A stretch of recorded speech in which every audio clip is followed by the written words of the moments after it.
Bir nəfər gəldi ustadının yanına, dedi ustad, dedi mənə bir ibadət denə ki, mən ibadət edeyim.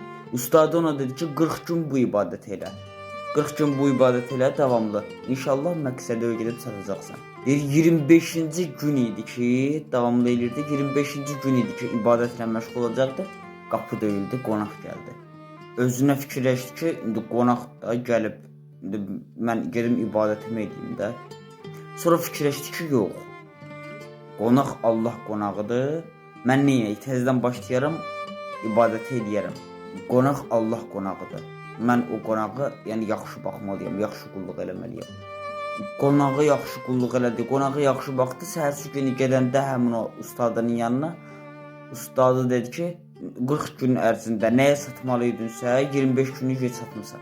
Çünki sən ilişib qalmamışdın ibadətdə.